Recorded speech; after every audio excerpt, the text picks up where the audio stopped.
ایران کی سرزمین پر ایک برادر مجالس پڑھا کرتے تھے، بہت شہرت یافتہ نامور پرسنالٹی تھے، تو بڑے ان کے بہت بڑا مجمع ان کے مجلس سے سننے کے لیے آتا تھا۔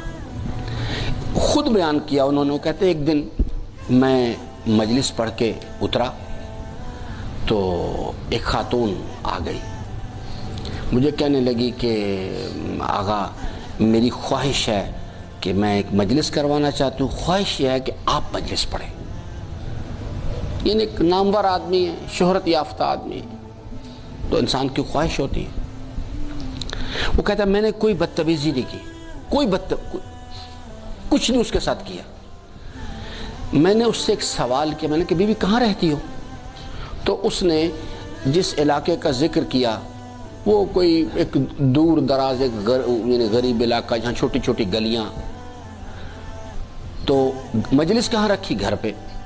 تو کہتا میں نے دل میں سوچا، اب یہ صرف دل میں سوچا ہے، کہا کچھ نہیں اسے، دل میں سوچا کہ میرے جیسا نامور شخص جو ہے، اتنا بڑا میں عالم ہوں، ذاکر ہوں، خطیب ہوں، اور لوگ تو میرے سٹیٹس کے خلاف ہے کہ میں ایک ایسی جگہ جا کے مجلس پڑھوں۔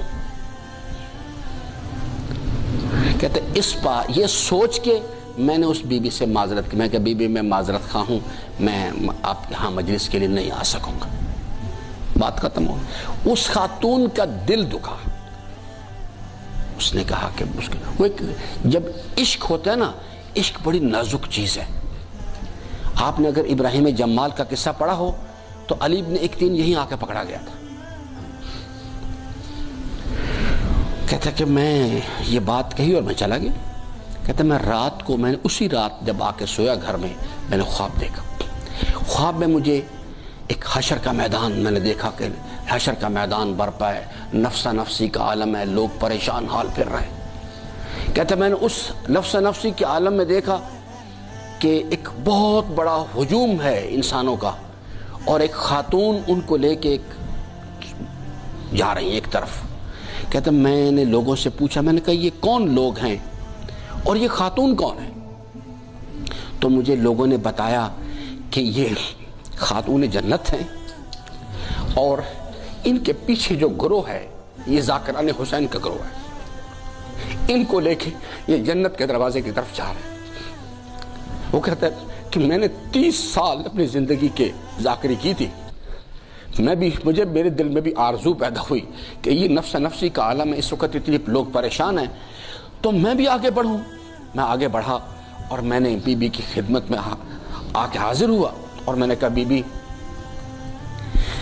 میں نے 30 سال آپ کے فرزند کی ذاکری کی ہے، مجھے اجازت دیتی ہیں آپ کہ میں بھی اس گروہ میں شامل ہو جاؤں؟ تو فرمانے لگی کہ ہاں میں مانتی ہوں، کل تک میں تیرا شمار اپنے فرزند ذاکران میں کرتی تھی، لیکن جب سے تو نے اس خاتون کو انکار کیا ہے، میں نے تیرا نام اس صف سے نکال دیا، اس لیے کہ تو کس لیے مجلس پڑھتا ہے، میرے فرزند حسین کی محبت میں یا ناموری کے شوق میں؟